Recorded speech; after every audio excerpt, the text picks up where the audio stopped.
大型坦克还有各种枪炮弹药，全都收归俄罗斯军方所有。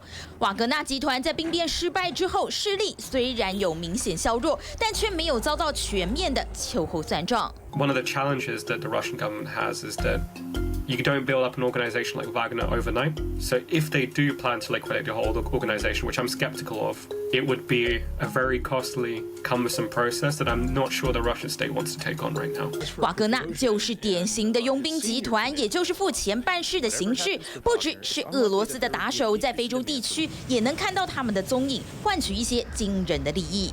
So the big countries where they're operating today are Mali and Central African Republic. They also operate in Libya and Sudan, but those are kind of smaller deployments in diamonds, gold, forestry, coffee, and alcohol, and probably other sectors that we don't know about yet. 尤其瓦格纳与普京政府之间更有千丝万缕。俄罗斯借由瓦格纳伸手拓展势力，也是公开的秘密。 Wagner Group will get involved in these countries at the same time that the Russian state is involved in large kind of military assistance programs. Often they kind of get into these side operations that are more building their own business. So basically a lot of resource extraction projects, which is often how they finance themselves or how they kind of make economic agreements with the state in order to stay in these countries. 瓦格纳还能帮普京政府获得俄罗斯难以取得的珍贵资源。 The resources that they generally go after are precious metals. That's the biggest one because it's relatively easy to export and relatively easy to smuggle. We can surmise that a lot of it is in fact going back to the Russian state. So in that way, it's helping the Russian state at a time where their precious metal reserves are incredibly low.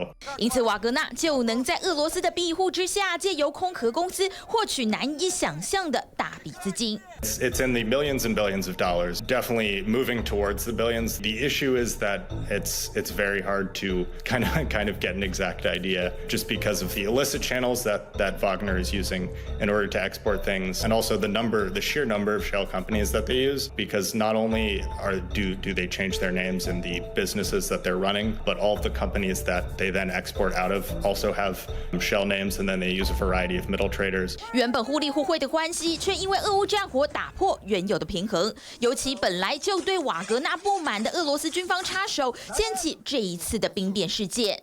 普京甚至直言瓦格纳已经不存在。 And I think that's part of the reason why the regular Russian military finally said to Wagner, okay, enough. Your fighters are going to have to sign contracts with us because they weren't as dependent on Wagner today as they were a year ago. 但碍于各种利益纠葛，普京大手只能高高举起，又轻轻放下。尽管台面上没有瓦格纳集团，但专家认为各种类型的佣兵集团还会继续接受这些为钱而战的成员。情况恐怕只是 换汤不换药。 You're going to have a scenario where you see a lot more of these groups popping up that look like Wagner. They could be state-sponsored, they could not be. But sort of the expansion of the mercenary phenomenon on the African continent could be very problematic because they tend to commit a lot of human rights violations.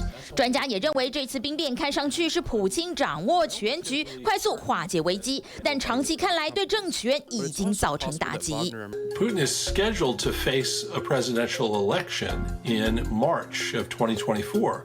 That's only a few months from now. And I'm relatively certain that at least some Russian elites are wondering whether he is the horse to back in that election campaign or not. I think a lot of this is going to depend on what happens in the battlefield. 但显然，现在就是两败俱伤、游走在灰色地带的佣兵集团。虽然利益至上，但牵扯到政治角力，就有可能推出来作为代罪羔羊，成为最后的牺牲品。TVBS 新闻综合报道。想看最完整的新闻内容，记得下载TVBS 新闻网 APP。